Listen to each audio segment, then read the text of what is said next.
भाषेतून मराठी भाषेत रूपांतरित करण्यात आलेला आहे.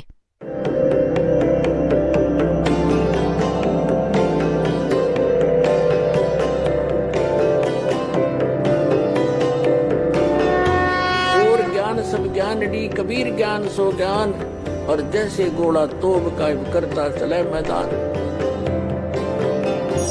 जगद्गुरु तत्वदर्शी संत रामपालजी महाराजांचे अमृत वचन सर्व पवित्र धर्मांच्या व पवित्र शास्त्रांच्या आधारावर. ह्या भक्ती आणि ह्या कमाईचा हे तर निष्फळ जाऊच नाही शकत. तर म्हणून तुम्ही ह्याच्यात एक विशेष रुची ठेवा. आता बघा, हेच शिवपुराण. ह्याच्यात आहे एक विद्वेश्वर संहिता. थोडीशी आज झलक देईन तुम्हाला, जास्त वेळ नाही घेणार. एक वेळ ब्रह्मा आणि विष्णूंची लढाई झाली, भांडण, युद्ध. ब्रह्मा म्हणत होता मी तुझा बाप, विष्णू म्हणाला मी तुझा बाप. ह्याच गोष्टीवरून यांच्यात युद्ध झालं. ही मोठी कहाणी आहे. तर ह्या काळाने विचार केला की हे लढून मरतील. ह्यांच्यामध्ये एक लिंग उभं केलं, सफेद तेजोमय पिलर खूप मोठा उभा. हे युद्ध विसरले, आपसातील त्यांचा शेंडा बुडका शोधू लागले. मोठी गोष्ट आहे. परत हा आला आपला पुत्र सदाशिवाचं रूप धारण करून. त्याने प्रतिज्ञा केलेली आहे की माझ्या खऱ्या रूपात कधी कोणासमोर येणार नाही. तर हा कोणाला विष्णू रूपात दर्शन देतो, कोणाला शिवरूपात, तर कोणाला ब्रह्मा रूपात. तर तिथे तो शिवरूप धारण करून आला. आता बघा, विद्वेश्वर संहिता आणि हे आहे संक्षिप्त शिवपुराण, 24वे पान. इथे या दोघांचं भांडण चालू होतं आणि मध्ये त्याने हा स्तंभ उभा केला. आता इथे येऊया. ब्रह्मा आणि विष्णूने विचारलं, प्रभो, ह्या ज्योती निरंजन काळाला, सदाशिवला सृष्टी वगैरे 5 कृत्यांची लक्षणं काय आहेत ते आम्हा दोघांना सांगा. भगवान शिव म्हणाले, हा काळरूपी ब्रह्म बोलला, माझ्या कर्तव्यांना जाणणं अत्यंत गहन आहे, तथापि मी कृपापूर्वक तुला त्याविषयी सांगत आहे. पुढे जाऊया. आता आपण आलो 26व्या पानावर.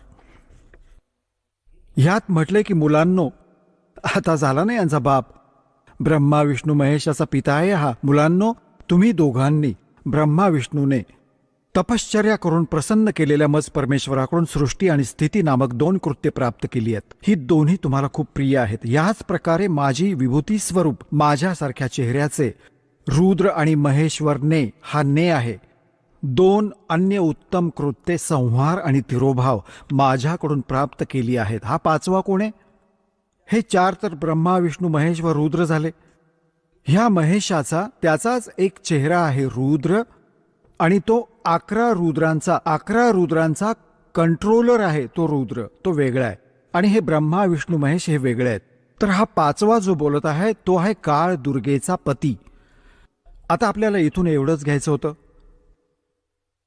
आता तुम्हाला जे दासाने दाखवलं होतं, हे आधी दासाने परमात्म्याद्वारा सांगितलेली सृष्टी रचना ऐकवली आणि आता या सद्ग्रंथात प्रमाणित होते आहे. तर ह्याने काय सिद्ध झालं की कोण आहे? कौन ब्रह्मा का पिता है और कौन विष्णु की माँ, शंकर का दादा कौन है, हमको देव बता. तर ह्या कथेने तुम्हाला सर्वथा सिद्ध होईल की ब्रह्मा विष्णू महेशाचा पिता आणि यांचे आजोबा कोण आहेत. यांचे आजोबा आहेत कबीरजी, ते सत्पुरुष ज्यांनी ह्यांचा पिता ज्योती निरंजनला जन्म दिला. आणि तिथूनच बघ ब्रह्मा विष्णू महेशाचा जन्म झाला ज्योती निरंजन काळाकडून. तर ह्यांचे आजोबा कोण आहेत? कबीर, सत्यपुरुष, ते परमेश्वर आहेत. जो आज दास सत्संग सुरू करू इच्छित होता, करत होता, त्याची तर आत्तापर्यंत भूमिका बनली आहे. आता काय झालं? ह्या तिन्ही देवतांचं दुर्गेने लग्न लावलं. आपलीच 3 रूपं बनवली, सावित्री, लक्ष्मी आणि पार्वती. समुद्रात लपवलं आपल्या वचनांनी. 3 मुली तरुण बनवल्या आणि ह्या जेव्हा तरुण झाल्या त्यांना कोमातून बाहेर आणलं. ह्या तिघींचा विवाह करून दिला. तिथून मग पुढे काळाची सारी सृष्टी सुरू झाली. आता दास जो आज प्रसंग सुरू केला होता. आता तर सुरू होईल माझं काम जे सांगू इच्छित होतो. आता धरमदासजींनी विचारलं, हे परमात्मा, आम्ही खूप नीच आणि पामर प्राणी आहोत. हे भगवान, आम्ही तुमच्याशी विश्वासघात केला, तुमच्याशी चीटिंग केलं, आणि तरीही तुम्ही आमच्यासाठी भटकताय. कशी दया केली दाता. तेव्हा परमात्म्याने म्हटलं की जेव्हा इथे हे प्राणी इतके दुःखी झाले, हाहाकार माजला, तेव्हा कारण की त्या वेळेपर्यंत परमात्म्याला हे सांगायचं होतं, कारण की परमेश्वराने म्हटलं की त्यावेळी जेव्हा इथे हाहाकार माजला, धर्मदास, मी आपला पुत्र जोगजीतचं रूप घेऊन, ज्या पुत्राचं रूप घेऊन यांना काढलं होतं, त्याचंच रूप घेऊन मी तिथे उभा राहिलो जिथे 1,00,000 मानव शरीरधारी प्राणी, स्त्री व पुरुष तिथे भाजले जात होते तप्तशिलेवर, आणि तडफडत होते जीव, खूप तडफडत होते, वाईट हाल होत होते. तर तिथे माझ्या जाण्याने सर्व जीवांची ती तडफड तर संपली. ती तबकडी, ती तप्तशिला तर अशीच्या अशी जळत होती, पण माझ्या कृपेने त्यांना धग लागत नव्हती. सगळे बसून एकतर रडत होते, पण समोर मला बघून म्हणाले की हे भगवान, आम्ही इथे कोणत्या पापाच्या कर्माची फळं भोगतोय, दुःख भोगतोय. कारण की सगळ्यांना हे माहीत आहे की आपल्या करणीची फळं भोगावी लागतात. तेव्हा परमात्मा म्हणाले, बाबांनो, हे जे तप्तशिलेचं दुःख आहे ना, ते इथलं नाहीये. सतलोकात तुम्ही चुका केल्या, ती शिक्षा आहे. मग सारी सृष्टीरचना सांगितली. तर तिथे तर सगळे दुःखी होते. सगळ्यांना माहीत होतं, ना कोणी मुलगा सोबत होता, ना मुलगी सोबत होती, ना काही संपत्ती सोबत होती, ना कोणी नातेवाईक सोबत होते. एकटेच भाजले जात होते, मार खात होते. तर तिथे सगळ्यांनी स्वीकार केलं जे मालक सांगत होते, आणि म्हणाले, हे भगवान, आम्हाला सोडवा ह्या अन्यायी काळापासून. परमात्मा म्हणाले, असं नाही. आता इथे परमात्म्याने म्हटलं की चोर करूं तो मेरा वचन नसाई, जब तुम जाए धरो जग नर देहा, तब तुम करना मम सत सबद स्नेहा. जेव्हा तुम्ही संसारात जाल, मानव शरीर प्राप्त होईल, तेव्हा माझा कोणी दास ह्या सत्य ज्ञानाला, सत्य नामाला ऐकवत असेल, सांगत असेल, तेव्हा त्याला शरण जा, तेव्हा तुम्हाला मोक्ष मिळेल, नाहीतर नाही होऊ शकत. तेव्हा ते म्हणाले की हे परमात्मा, आता जर तो जन्म मनुष्याचा झाला तर तो संत शोधू आणि तुम्हाला शरण, तुमची भक्ती करत जाऊ, आणि दुसरी काही पूजा आम्ही करणार नाही. तर इथे हे 3 गुण यांना भ्रमित करतात. त्यांना माहीत नाही कुठे होतो, कोठे जन्मलो होतो, कसा अन्याय केलाय आमच्यावर. तर मग काय झालं? परमात्मा म्हणाले की तिथे ऋषी, महाऋषी पण तिथे भाजले जात होते, जे इथे मंडलेश्वर मिरवत होते. तेव्हा परमात्मा म्हणाले, तू निराकार सांगतोस या काळाला, ज्योती निरंजनला, आत्ता येईल तुम्हाला खायला. बघा, तो आला समोर. तो साकार आहे, नराकार आहे, ओंगळवाणं कपाळ आहे त्याचं 2 बोटांचं, आणि उंच उंच डोकं, भयंकरसा चेहरा, तो येत आहे समोरून. परमात्मा म्हणाले, तुम्ही आता जा इथून. परमात्म्याने त्या सगळ्यांना तिथून उडवून लावले. ते आले आपल्या कर्माधाराने, जिथे कोणी पशु व्हायचे होते, पक्षी व्हायचे होते, धर्मराजाकडून हिशोब करून निघून गेले. आता जेव्हा काळाने बघितलं, समोर भगवान उभे आहेत, जोगजीत उभा आहे, ज्याने मला काढलं होतं तिथून. एवढं तर त्याला कळलं की कुणी परमात्म्याचा संदेश घेऊन आलाय हा. थोडीशी त्याला भीती पण होती की इथून पण घालवणार नाही ना हा आपल्याला, मी यांना दुःखी करतोय. पण तरी त्याने हिम्मत करून विचारलं की जोगजीत, तू इथे का आलास? परमात्म्याचं काही वचन आहे का? असेल तर मला सांग, आदेश दे, आणि आज मी तुला ठीक करेन. तू तिथून मला मारून घालवलं होतंस, आणि आज तू माझ्या लोकात कसा आलास? तेव्हा परमेश्वराच्या रूपात, जोगजीत रूपात उभा परमात्मा म्हणाला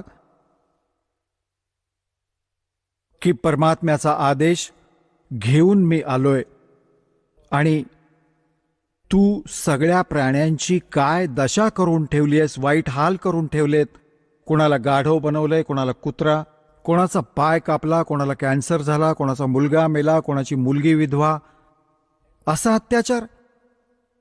तर हा काय म्हणतोय, मी तर सत्याचं राज्य करतो, जो जसं कर्म करतो तसं भोगतोय, मी काय करणार. आता ह्याने आपला एजंट सोडलाय, मन, आत्म्याच्या सोबतीने, जे सारे उलटे काम करवतो आणि आत्म्याच्या डोक्यावर फोडतो की हे ह्याने केले.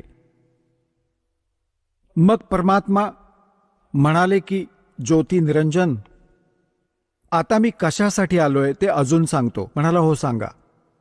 मी खाली जाईन आणि तुझं पितळ उघडं पाडेन आणि सांगेन, हा भगवान नाहीये, हा काळ आहे, हा तर तुमचा शत्रू आहे, तुम्हाला त्याच्या आहारासाठी थांबवून ठेवले, तुमच्याद्वारे हा मुलं उत्पन्न करवतो आणि स्वतः खातो. जसं खाटीक बकरे पाळतो, नर आणि मादी बकरे सोडून देतो, ते उत्पत्ती करतात आपल्या प्रेमाने आणि विषय वासनावश होऊन आणि खातो तर कसाई. तर असं आहे, हे जाऊन सांगेन. आता पुण्यात्म्यांनो, हे बोलणं ऐकून खूप क्रोधित झाला काळ आणि परमात्मा म्हणाले, धर्मदास, माझ्यावर असं तुटून पडला जसं मारून टाकणार मला. आणि पुण्यात्म्यांनो, इथे परमात्मा आपल्याला सतर्क करतात, आपल्याला आठवण करून देतात, कधीही कोणती आपत्ती आली, तुम्हाला जो मंत्र प्राप्त आहे, प्रथम असेल तर प्रथम, द्वितीय असेल तर द्वितीय आणि तिसराही असेल तर सार नामाचं सुमरण करा. अशा कोणत्याही प्रकारच्या संकटात जरूर सुमरण करत जा. तर म्हणाले की मी सतनामाचं सुमरण सुरू केलं, श्वास आणि उच्छ्वासाने. तर त्याच वेळी हा काळ मला मारण्यासाठी झडप घालत होता, असा पडला की जसं पक्षाचा पंख गळून पडावा आणि पडल्या पडल्या तळमळत होता. असा घाबरला की तेथून पळून पाताळात पडला. तर ह्याला पाताळातून काढून आणलं मी आणि म्हटलं, चल वर. मग हा घाबरला खूप, माझे पाय पकडले आणि म्हणाला, काही हरकत नाही, तुम्ही निसंशय खाली जा, पण एक विनंती आहे माझी, 3 युगात जीव कमी घेऊन जावे आणि 4थ्या युगात हवे तेवढे घेऊन जा. तर परमात्म्याने म्हटलं की ठीक आहे. आणि दुसरं हे म्हटलं की माझ्या ज्ञानाला जो मानेल तो माझा आणि तुमच्या ज्ञानाला जो मानेल तो तुमचा, बळजबरीने घेऊन जाऊ नका. तेव्हा परमात्मा म्हणाले, ठीक आहे, तथास्तु. जेव्हा सारे वचन वदवून घेतले, मग बदलला सरड्यासारखा. म्हणू लागला, निसंशय निघून जा जोगजी 4थ्या युगात. ह्या जीवांना इतकं कंडम करीन की हे भक्तियोग्य राहणार नाहीत. त्यांना सर्व उलट्या साधनेवर लावून देईन. देवी देवता, दगड, डोंगराच्या पूजेमध्ये ह्यांना व्यस्त करून टाकीन आणि जेव्हा तू जाशील तेव्हा तुझं कोणी ऐकणार नाही. परमात्मा म्हणाले, तू तुझं काम कर, मी माझं करेन. तेव्हा काय सांगितलं होतं परमेश्वराने कि चौथा युग जब कलयुग आई, तब हम अपना अंश पठाई. काल बंद छूटे नर लोई, सकल सृष्टि परवानिक होई. घर घर देखो बोध विचारा, सतनाम सब ठोर उचारा. 5505 तब ये वचन मेरा होगा साचा. कलयुग बीत जावे जब एता, सभी प्राणी परम पुरुष पद चेता. तर परमात्म्याने सांगितलं होतं की 4थं युग जेव्हा कलियुग येईल तेव्हा मी माझा एक दास पाठवेन. आता तिथे काळासमोर परमात्म्याने म्हटलं की मी माझा दास पाठवेन. आणि कबीरवाणी चॅप्टरमध्ये परमात्म्याने धर्मदासजींना, जेव्हा धर्मदासजी खूप चिंतित झाले होते की हे परमात्मा, तुम्ही सतनाम आणि सारनाम गुप्त ठेवलं आणि त्याच्याशिवाय मोक्ष नाही होऊ शकत. आपण मज पामरावर दया केलीत दासावर आणि 42 वंशांच्या पिढीला अभय दिलं, वंश चालेल. तर हे परमात्मा, सारनाम आणि सतनामाशिवाय पार नाही होऊ शकत. तर माझी मुलं कशी पार होतील, असं काळीच पकडून बसला. परमात्म्याने विचार केला की हा खूप दुःखी झालाय. तेव्हा परमेश्वराने म्हटलं की ऐक, काळाने काय म्हटलं होतं? द्वादश पंथ करूं मैं साजा, नाम तुम्हारा ले करूं आवाजा। द्वादश पंथ नाम जो लेगी, हमरे मुख में आन समोही। जाओ जोग जीत संसारा, जीवन माने कहा तुम्हारा।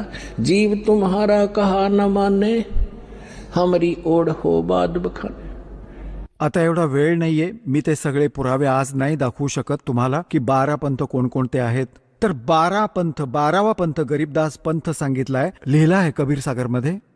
तर परमात्म्याने म्हटलं की तू चिंता करू नकोस धर्मदास, जेव्हा 5500 वर्ष कलियुग संपेल तेव्हा ही मधली पिढी येईल आणि मधल्या पिढीपर्यंत हे ज्ञान, तत्वज्ञान, सतनाम आणि सारनाम अगदी गुप्त ठेवायचे, नाहीतर काळाच्या दूतांच्या हाती लागेल, माझं सार मिशन खराब होईल. तर परमेश्वरानं बघितलं की हा अत्यंत चिंतित झालाय. तेव्हा परमेश्वर म्हणाले, धर्मदास आता खरं सांगू तुला? तेव्हा धर्मदास म्हणाले की भगवान, आज किती चांगली वेळ आहे, आज कलियुग स्टार्ट आहे सन 1398 मध्ये आणि 1512 पर्यंत. आणि आजही लोक मानत नाहीत आणि तुम्ही म्हणता की पुढे तर भयंकर कलियुग निर्माण करेल, काळ असा अन्याय करेल, हाहाकार माजेल, माणूस कृतज्ञ होईल. मग त्यावेळी कसे पार होणार? आज तर तुम्हीही उपस्थित आहात, तरीही ऐकत नाहीयेत हे लोक. त्यावर परमात्मा म्हणाले, जेव्हा 5500 वर्ष कलियुग संपेल आणि 12वा वंश चालू झालेला असेल ह्या काळाचा, म्हणजे गरीबदास पंथापर्यंत, तर त्यावेळी त्या 12व्या पंथात मी येईन स्वतः आणि मग सर्व पंथांना नष्ट करून एक पंथ बनवेन आणि सारी सृष्टी माझंच नाम घेईल. तुझे 42 वंश काय साऱ्या सृष्टीला पार करून नेईन धर्मदास, ह्या 42ची चिंता सोड तू. तेव्हा त्याला थोडा धीर आला आणि काळासमोर परमात्म्याने थोडी गुप्तता ठेवली की माझा अंश पाठवेन आणि तो साऱ्या पूर्ण सृष्टीला. और घर घर देखो बोध विचारा, और सतनाम सब ठोड उचारा. तुम्ही पाहताय आज ही ज्ञानगंगा घराघरात पोहोचली आहे. कुठे बघितले कोणी व्यक्ती पुस्तक खरेदी करताना किंवा पुस्तक विकलेलं बघितलं का तुम्ही? गावांमध्ये, शहरांमध्ये कोणी भाजी विकतो, कोणी कांदा विकतो, कोणी दोडका भोपळा विकतो, हे तर बघितलं होतं. तर परमात्म्याने म्हटलं होतं, घर घर देखो बोध विचारा. माझ्या ह्या ज्ञानाची चर्चा घराघरात सुरू होईल आणि सारी सृष्टी नाम घेईल आणि सतनाम सगळ्यांना सांगितलं जाईल आणि परमात्म्याच्या त्या परमपदाची, सतलोकाची सगळ्यांना माहिती मिळेल. संपूर्ण विश्व मी पार करेन. तर ती वेळ आली आहे पुण्यात्म्यांनो, आणि हा दास आहे त्या परमात्म्याने पाठवलेला दास आहे आणि तुम्ही सगळे पार व्हाल. बोलो सतगुरुदेव.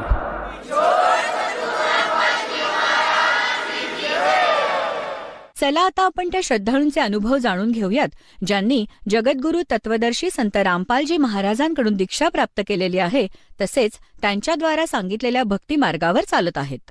नमस्कार. नमस्कार सर. आपलं नाव? माझं नाव चिदानंद रोडे. आपण कुठून आलात? मी मुक्काम पोस्ट मोगदेवी, तहसील मोवाडी, जिल्हा भंडाऱ्यावरून आलेला आहे. आपला व्यवसाय काय आहे? माझा व्यवसाय कॉन्ट्रॅक्टरशिप आहे. मी 15 ते 20 वर्षापासून हा व्यवसाय करत आहे. संत रामपालजी महाराजांच्या शरणात आपण कधी आलात? संत रामपालजी महाराजांच्या शरणात मी 22 जून 2013ला आलो आहे. संत रामपालजी महाराजांची गुरुदीक्षा घेण्या अगोदर आपण व आपला परिवार कोणती भक्ती साधना करत होतात? संत रामपालजी महाराजांच्या शरणात येण्याआधी आम्ही जी काही परंपरागत जी पूजा असते, महाराष्ट्रामध्ये जी पण काही पूजा असते ती पूजा आम्ही करत होतो. आणि खास करून आम्ही देवीचे उपासक होतो. जे आमचे आईवडील ज्यांना गुरु केलं होतं ते शक्ती उपासक आहेत. त्यांनी शक्तीची आराधना जे बी काही सांगितले आहे त्या हिशोबाने आम्ही करत होतो. आमचे आईवडीलसुद्धा दत्त उपासक होते, काळ्या देवाची पूजा करत होते. ती पण नित्यनियमाने आमच्या घरी होत होती. आमच्या घरी त्याचप्रमाणे बऱ्याच वर्षापासून गणपतीसुद्धा मांडण्यात येत होता. त्याची पूजा पण आम्ही नित्यनियमाने 10 दिवस वगैरे करायचे. याच्यामध्ये जेव्हा मी लहान होतो तेव्हा मला अध्यात्माचा खूप छंद होता. माझा जन्मच मूळतः हा मंदिरातून झालेला आहे. ज्या गुरूंकडून आमच्या आईवडिलांनी दीक्षा घेतली होती त्यांनीच तुमच्या घरी मी येणार असं सांगितलं आणि तोच महिना आईला चुकला. आईला असं वाटलं की बा आपल्याला मुलगी होणार, कारण शक्ती उपासक होते, पण मुलगी नव्हता, मुलगा झाला. लहानपणी असताना मला एक असं आठवते की बा शाळेतून परत येताना मला एक सवय होती की मी काही त्यावेळच्या कविता म्हणायचा, काही भजनं म्हणायचे. असं करता करता मी खूप म्हणजे गुणगुण जायचा आणि वापस यायचा आपल्या घरी. तेव्हा वापस येताना मला माझ्यासोबत एक साप डोलत आहे, असं वाटलं. मला त्याच्याकडे लक्ष केलं तर मला खूप म्हणजे भीती वाटली आणि मी खूप जोराने पळत आपल्या घरी गेलो. त्या रात्री मला असं स्वप्नात आलं की बा तू कशाला पळत गेला रे. मी होतो तेव्हा ते आमचे आईवडिलांचे जे गुरु होते ते त्या रूपात मला दिसले. त्याच्यानंतर जसं मोठा होत आलो मला पण असं वाटलं की आपण पण गुरु करायचा. मी त्या गुरुजींना विनंती केली की मला गुरु दीक्षा द्यावी. त्यांनी म्हटलं की बा माझं तर कर्तव्यच आहे, मी गुरुदीक्षा नक्की देणार. आईला म्हटलं तर म्हणे सध्या घेऊ नको, लग्नानंतर तू आपली गुरुदीक्षा घे. पण त्या गुरुजींनी मला दीक्षा दिली. दीक्षेनंतर मला असं वाटायचं की मी या धर्तीवरचा आहेच नाही, मी कुठून तरी आलो आहे. पण मी कोण आहे, मी इथे कशाला आलो, असे प्रश्न मला पडायला लागले आणि तेव्हापासून मी या प्रश्नाच्या शोधात होतो. आणि त्यांनी दिलेल्या जी साधना होती, जी उपासना होती, जो मंत्र होता, त्या मंत्राचा सुद्धा जाप त्यावेळेस करत राहायचा. मला माझ्या जीवनामध्ये समोर काय होईल ही जाणण्याची लालसा होती. त्याच्यासाठी नागपूरमध्ये पट्टीवरती भविष्य सांगणारे भेटले. ते अंगठाचा ठसा घ्यायचे आणि त्या अंगठाच्या ठस्यावरून तुम्ही काय होणार भविष्य सांगायचे.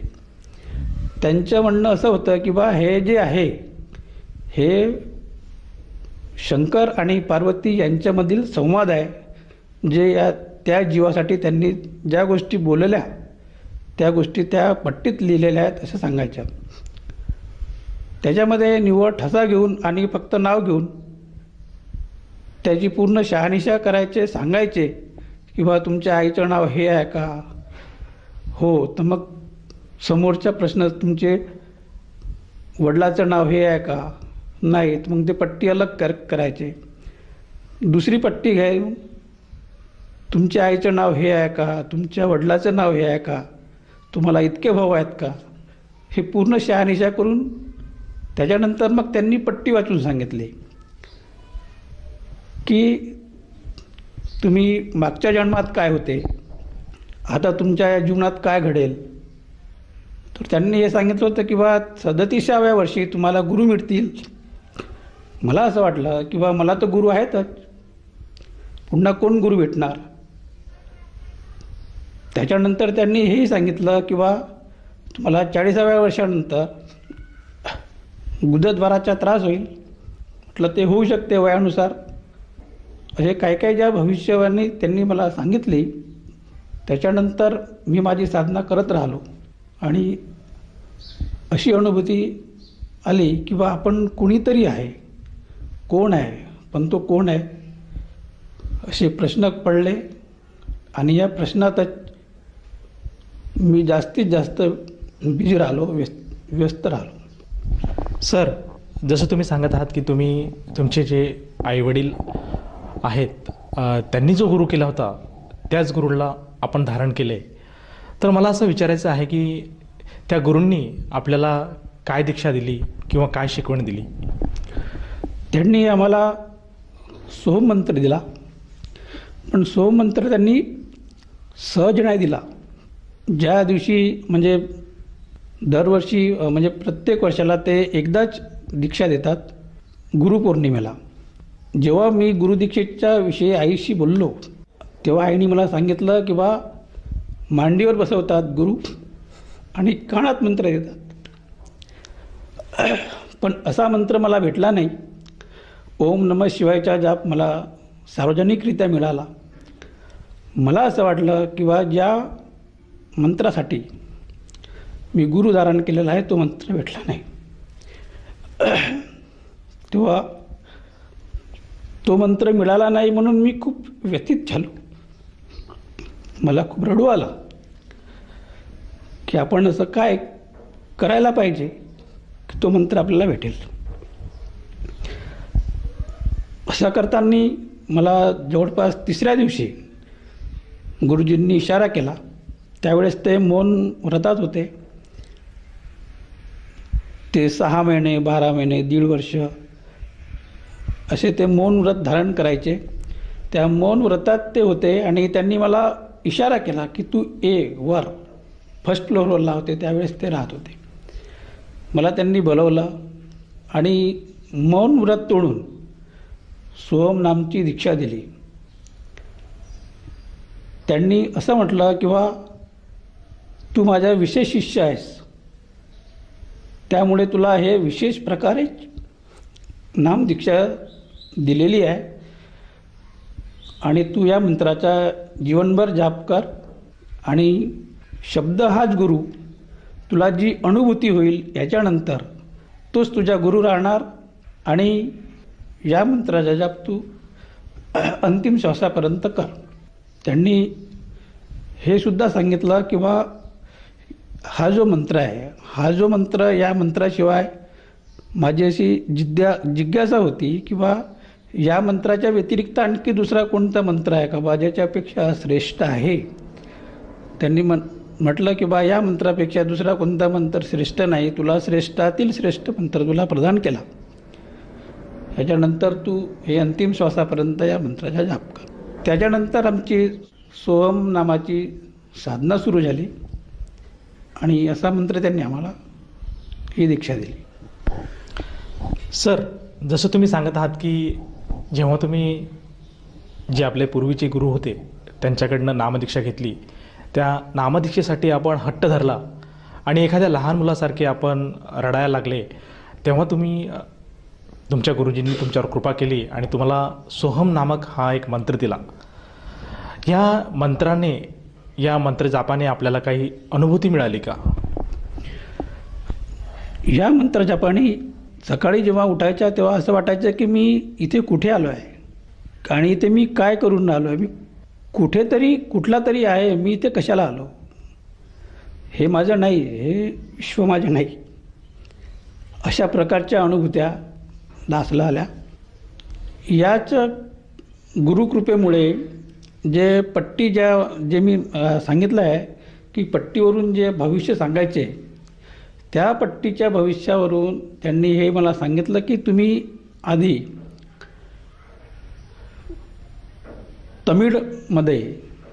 तमिळनाडूमध्ये तुमचा जन्म झाला होता, तुमचं नाव आनंद होतं, तुम्ही त्यावेळेस गरीब होता, कुंभाराचे मुलगा होता पण गरीब होता, पण तो जो परंपरागत जो व्यवसाय होता तो तुम्हाला आवडला नाही.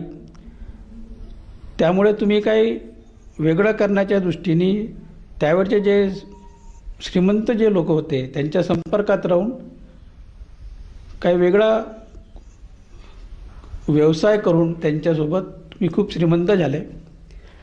पैसा आला पण सोबत विलासिता पण आली.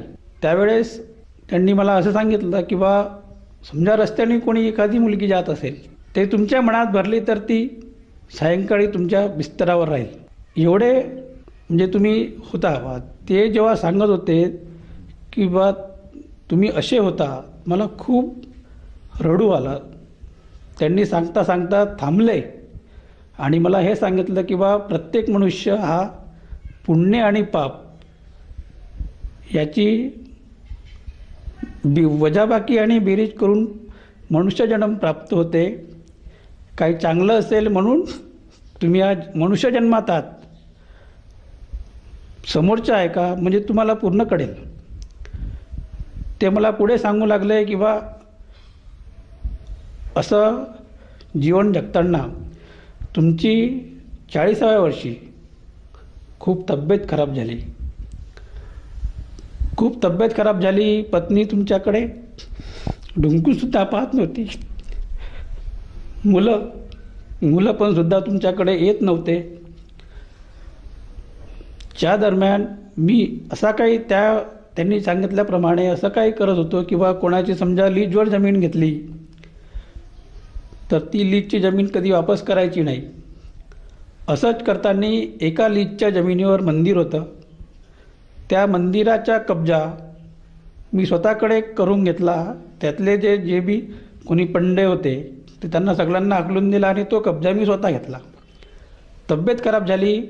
कोणी पत्नी म्हणा मुलं म्हणा आपल्या जवळ येत नव्हते. अशा वेळेस एक गुरु आले. त्या गुरुनी तुम्हाला समजावलं. त्या गुरुनी दीक्षा दिली आणि त्याच्यानंतर मग तुमचं जीवनच चेंज झालं. तुमचं जीवनच चेंज झालं. त्याच्यानंतर तुम्ही भंडारे करू लागले. ज्या मुलींचे जीवन उद्ध्वस्त केले त्यांचे लग्नसुद्धा तुम्ही लावून दिले आणि त्याच्यानंतर तुमचे हे जीवन अध्यात्ममय झालं. त्याचं कारण किंवा त्याचा परिणाम हा झाला की तुम्हाला या जन्मामध्ये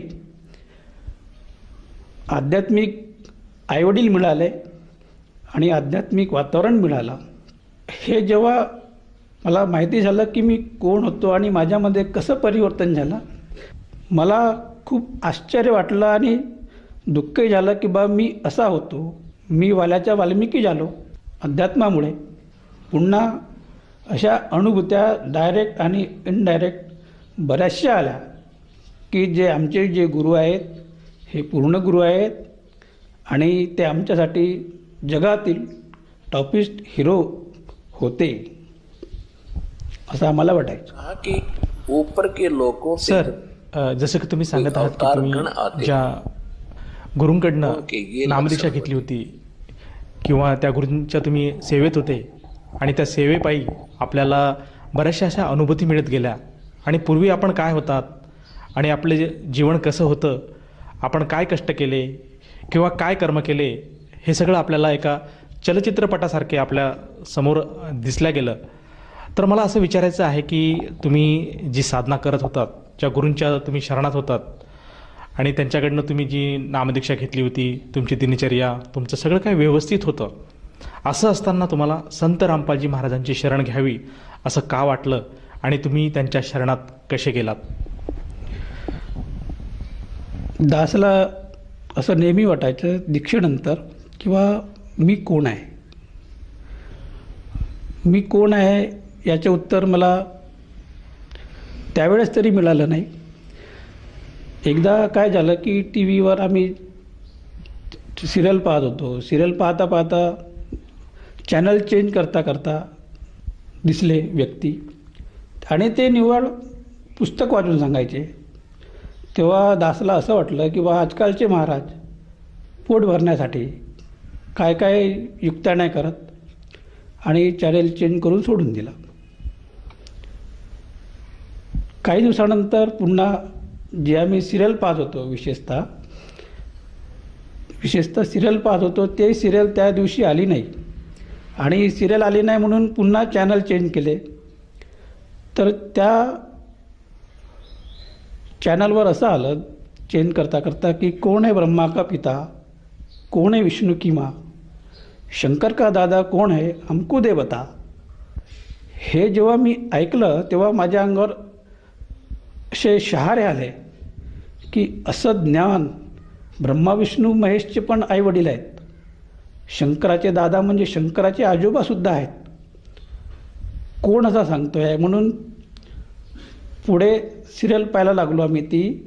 तो जो पूर्ण एपिसोड होता तो पूर्ण एपिसोड पाहिला. ते होते संत रामपालजी महाराज. त्याच्यानंतर ज्ञानाविषयी आधी मला खूप लालसा होती. त्या लालसेपायी ते जे सांगत गेले त्या ह्याच्यामध्ये त्या प्रश्नाची तर उत्तर भेटली नाही की कोण ब्रह्माचा वडील आहे, कोण ब्रह्माचे पिता आहेत, विष्णूचे पिता आहेत. त्या एपिसोडमध्ये त्या प्रश्नाचे उत्तर नाही भेटलं. त्याच्यासाठी मी पुन्हा दुसऱ्या दिवशी पाहायला लागलो आणि असं करता करता मी कंटिन्युशनमध्ये जवळपास 1.5 वर्ष हे पाहत सत्संग पाहत मी त्या ज्ञानाशी जुळत गेलो. त्याच्यानंतर मला माझ्या जे काही प्रश्न होते ते प्रश्न सॉल्व झाले की कोण ब्रह्माचा पिता आहे, कोण विष्णूची आई आहे, कोण शंकराचे दादा आहेत आणि विशेषतः म्हणजे मी कोण आहे. संत रामपालजी महाराजांनी जी सृष्टीरचना सांगितली ती सृष्टीरचना ऐकल्यानंतर मला असं वाटलं की मी कोण आहे. ॲक्च्युअल त्या प्रश्नाचे उत्तर मला तिथे मिळालं आणि जवळपास 1.5 वर्षसुद्धा मी हे ज्ञान ऐकत गेलो. पण जी वाटायचं मला किंवा जे माझे पूर्वचे जे गुरु आहेत हेच सर्वश्रेष्ठ आहेत आणि टॉप जगातले हिरो आहेत.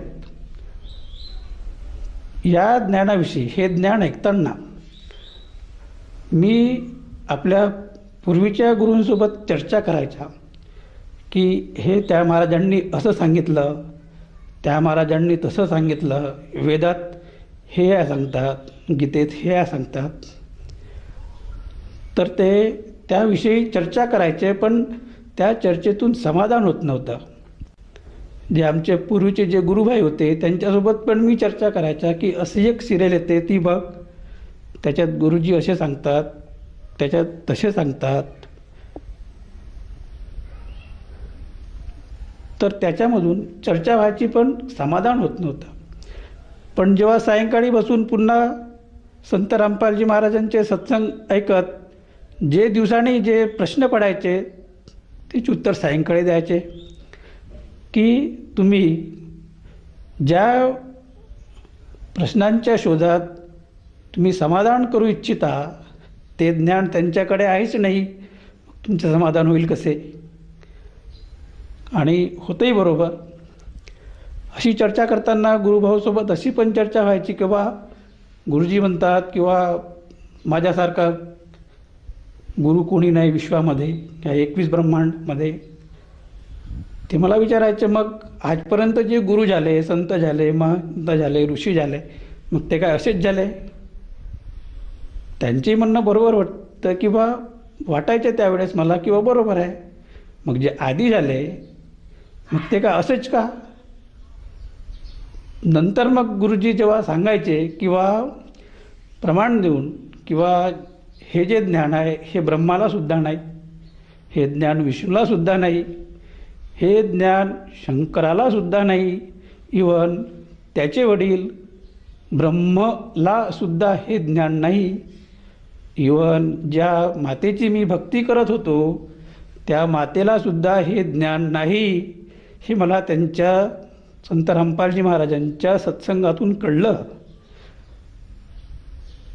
की हे ज्ञान मग ऋषीमुनींना कसं आलं, या संतांना जवळ कसं आलं की जे ज्ञान या देवी देवतांकडे नाही. आणि संत रामपालजी महाराजांचं मला असं वाटायचं की बा ते पोट भरायसाठी पुस्तकं वाचून सांगतात. त्याच्यानंतर मला हे कळलं की बा ते पुस्तकं वाचून का सांगतात. त्यांनी पुस्तकं वाचून सांगितले नसते, धर्मग्रंथ वाचून सांगितले नसते तर आम्हाला त्या धर्मग्रंथात काय लिहिलं आहे हे कळलंच नसतं. निवड मुखाने सांगितलं असतं तर आम्ही त्यांच्यावर कधी विश्वासच ठेवला नसता. हे मला नंतर कळलं की ते वाचून सांगणे आमच्यासारख्या मूर्ख लोकांसाठी किती आवश्यक आहे. मी जेव्हा सत्संग ऐकायला सुरुवात केली संत रामपालजी महाराजांची, तेव्हा खाली एक पट्टी यायची की बा या फोन नंबरवर तुम्ही पुस्तक मागवू शकता, ज्ञानगंगा. मी पहिली ज्ञानगंगा मागवली आणि ती माझ्या पूर्वीच्या गुरूंना दिली. दुसरी पुस्तक मागवली, मी माझ्या स्वतःकडे ठेवली. तिसरी मागवली, मी माझ्या परिवारात ठेवली. अशा मी अनेक पुस्तकी मागवल्या फ्रीमध्ये, आणि ज्याचे मी संपर्कात होतो त्या सगळ्यांना मी ती देत होतो. माझ्या गुरूंना मी हे विचारलं की बा या पुस्तकात जे लिहिलं ते काय आहे. त्यांनी सांगितलं का मी विचार करून सांगतो की याच्यात मुख्य काय आहे. असं करता करता काही दिवस लोटले, पण मी माझा प्रश्न कधी सोडला नाही. व गुरुजी याच्यात जे लिहिलं आहे ते काय आहे, सत्य आहे की असत्य आहे. त्यांनी एकदा मला सांगितलं की बा या पुस्तकामध्ये जे पण काही लिहिलेलं आहे ते बिलकुल सत्य आहे. मग सत्य आहे तर मग काय, सत्य आहे तर मग काय. त्यांनी हे म्हटलं की बा मी मातेला सोडू शकत नाही. तुला असं वाटत असेल की तुझा फायदा आहे तर तू जरूर जा. तेथपर्यंत मला असं कधी वाटलं नाही का आपण संत रामपालजी महाराजांच्या आश्रमात जायचं. सत्संगामध्ये गुरुजी एकदा कळवळीनं सांगत होते की बा बेटा, मैं आपके लिए पलके बिछाए खडा हूँ. हे शब्द मी जेव्हा ऐकले मला असं वाटलं ते मलाच म्हणून आले, ते माझ्यासाठीच शब्द आहेत. आणि पलके बिछाए खडा, पलके बिछाए हे शब्द जे होते खूप टोचले.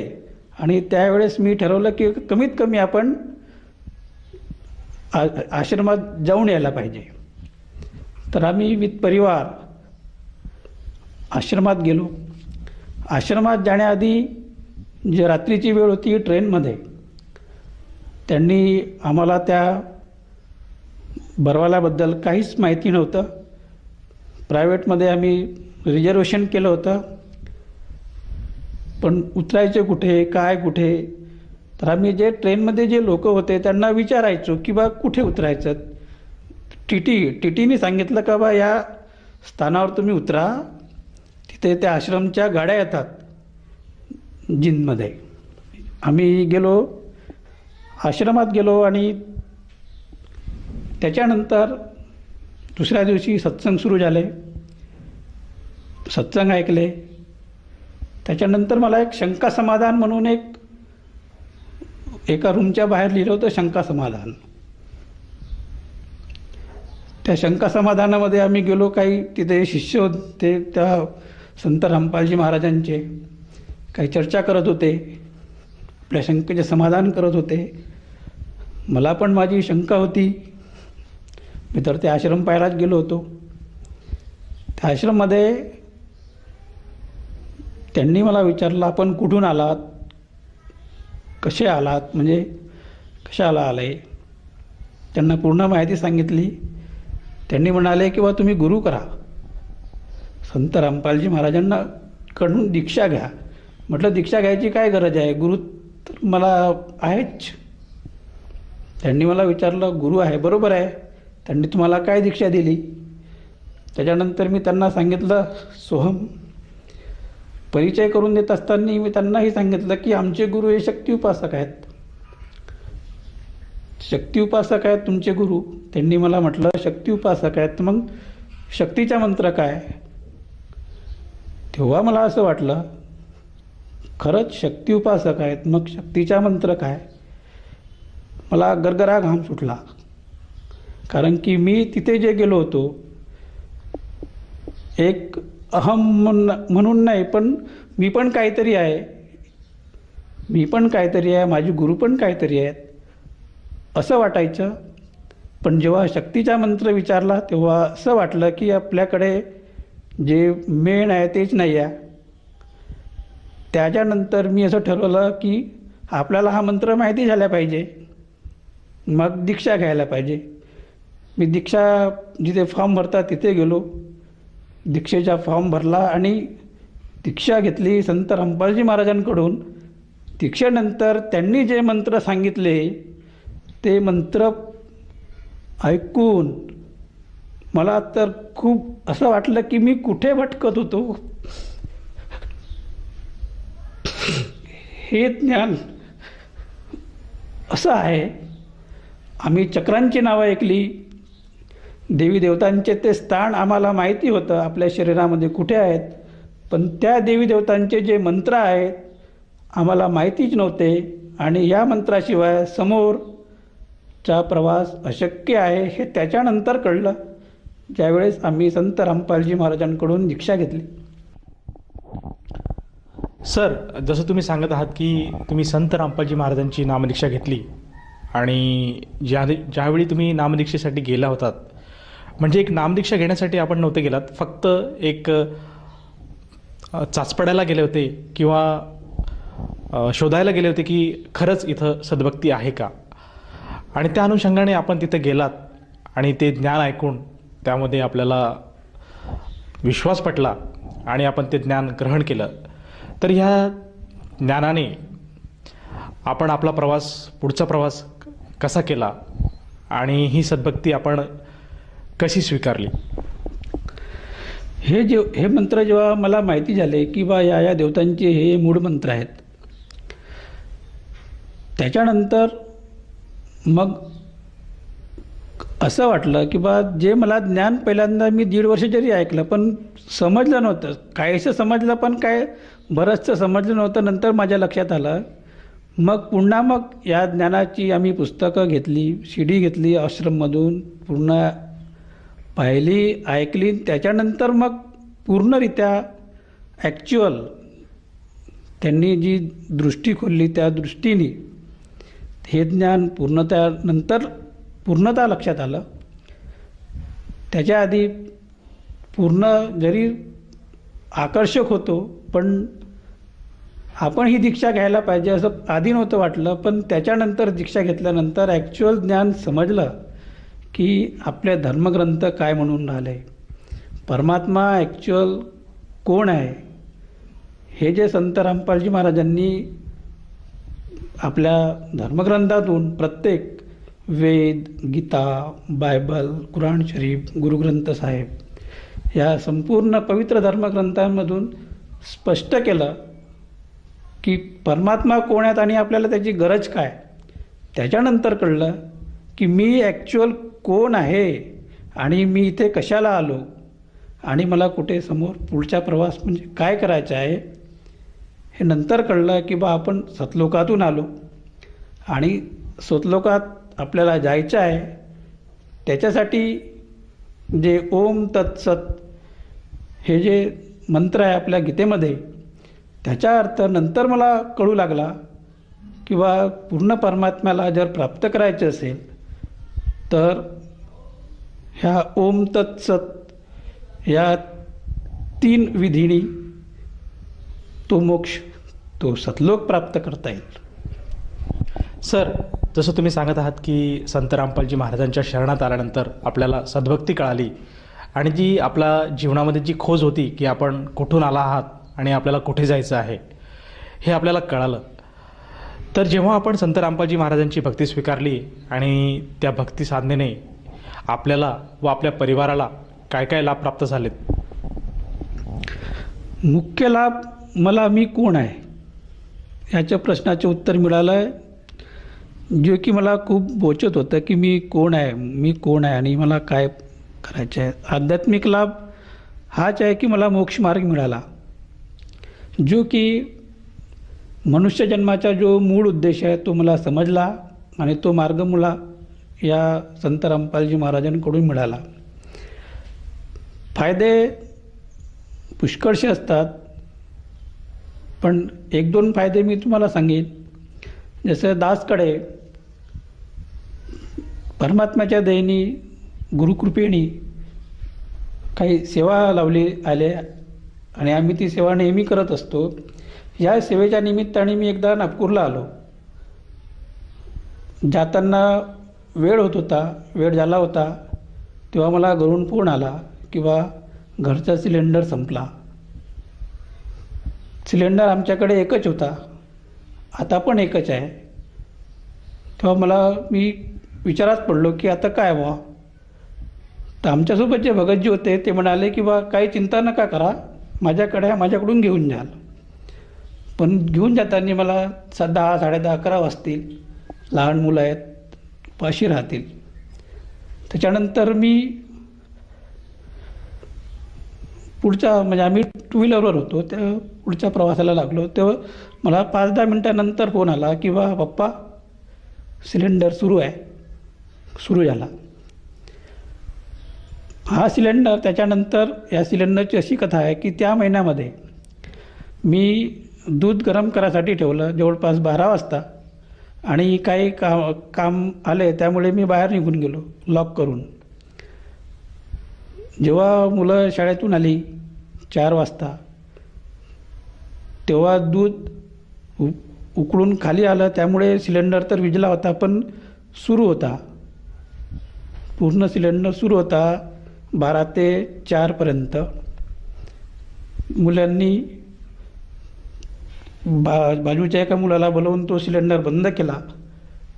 त्या दिवशी खूप हानी होणार होती, फक्त एकही हानी संत रामपालजी महाराजांच्या देणी झाली नाही.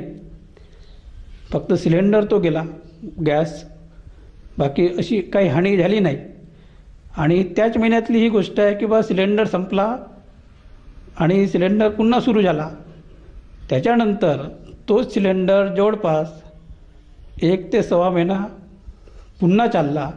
जो सिलेंडर संपला होता मी त्याला हात लावून पाहत होतो, असा हलत होता. मला चालू आहे, कशाला दुसरा सिलेंडर आणायचा, म्हणून काही आणला नव्हता. जो सिलेंडर वाया गेला, जो सिलेंडर लवकर संपायला पाहिजे होता, तो त्या महिन्यामध्ये जो 2 महिने चालणारा सिलेंडर जवळपास 2.5 महिने चालला. असे हा एक अनुभव आहे.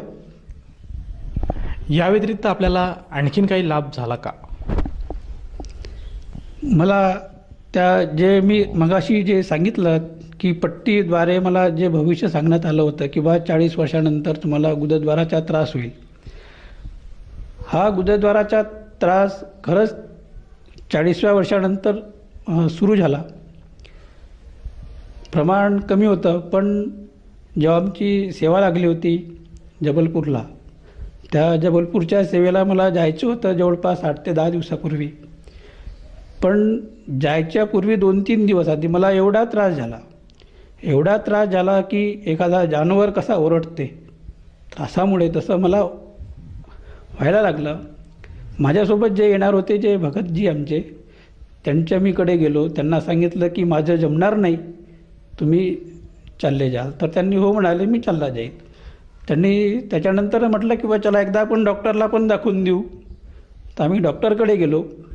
त्यांनी औषधी दिली आणि जायच्या मी 3ऱ्या दिवशी जाणार होतो. मला 2 दिवसातच पूर्णतः बरं झालं. तेव्हा मी परमात्म्याला हीच विनंती केली होती आधी की मी हे परमात्मा सेवेपासून मला वंचित करू नका, मला येऊ द्या. तर ही विनंती परमात्म्याने ऐकली, संत रामपालजी महाराजांनी ऐकली आणि मी त्या 2 दिवसामध्येच बरा झालो. त्याच्यानंतर आम्ही सेवेला गेलो. सेवेला पूर्ण सेवा झाली आणि त्याच्यानंतर मी कधीच कुठलीच गोळी किंवा औषधी या गुडघ्यासाठी घेतलेली नाही. आज परमात्म्याच्या देणी बरा आहे. सर, जसं तुम्ही सांगत आहात की संत रामपालजी महाराजांच्या सतसाधनेमुळे आपल्याला बरेचसे असे शारीरिक आणि काही चमत्कारसुद्धा अनुभवायला मिळाले. तर या अनुषंगाने आपण जे श्रोतावर्ग आज आपल्याला बघत आहात किंवा जे आपले पूर्वीचे जे गुरुबंधू आहेत, त्यांना आपण काय संदेश देऊ इच्छिता? संदेश तर मी देणार नाही, त्या लायकीचा नाही. संदेश दररोज संत रामपालजी महाराज त्यांच्या सत्संगातून देतात.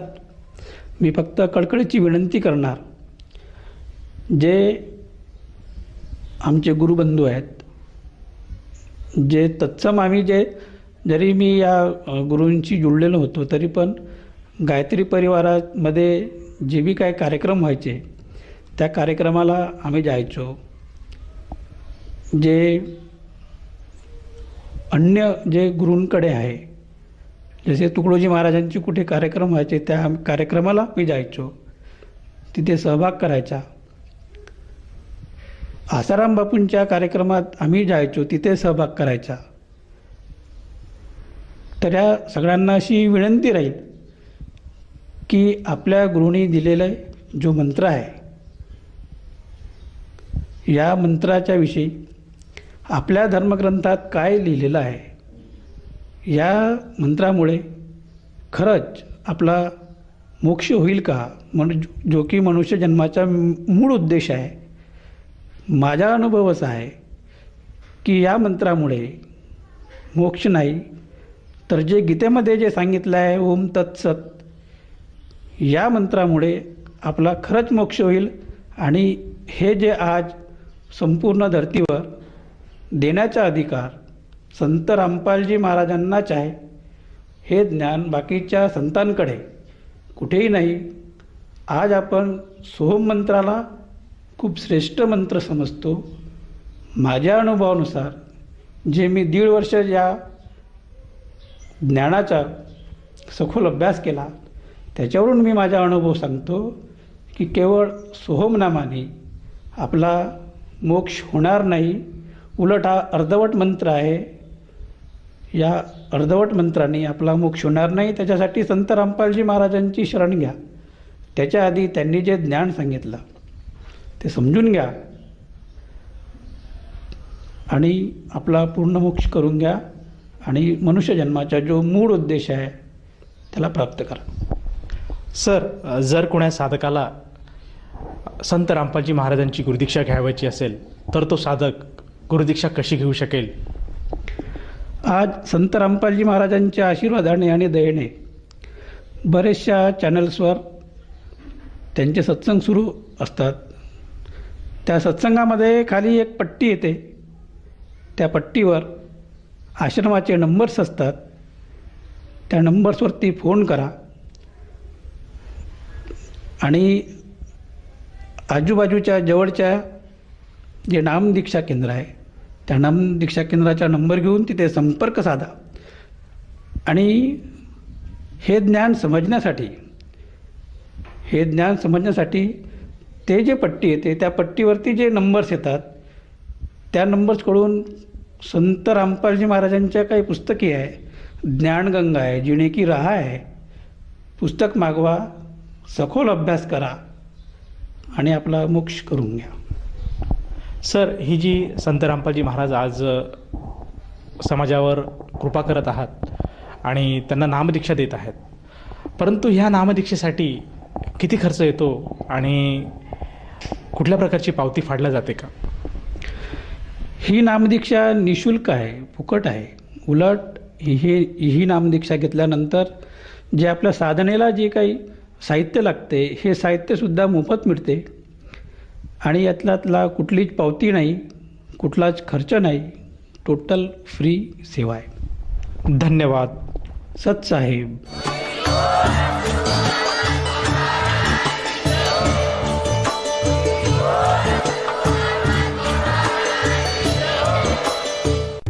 आपण ऐकत होता जगद्गुरु तत्वदर्शी संत रामपालजी महाराजांचे मंगल प्रवचन. निःशुल्क नामदीक्षा प्राप्त करण्यासाठी आणि अधिक माहितीसाठी संपर्क करा 7030303951 7030303952. आमची वेबसाईट आहे www.jagadgururampalji.org. सर्व पवित्र धर्मांच्या व पवित्र शास्त्रांवर आधारित प्रमाणित अनमोल पुस्तक ज्ञानगंगा किंवा जगण्याचा मार्ग यापैकी कोणतेही एक पुस्तक निःशुल्क मागवण्यासाठी आम्हाला आपले पूर्ण नाव, पूर्ण पत्ता, पिनकोड सहित आणि फोन नंबर लिहून 7030303951 7030303952 नंबरवर SMS करू शकता किंवा आम्हाला 7030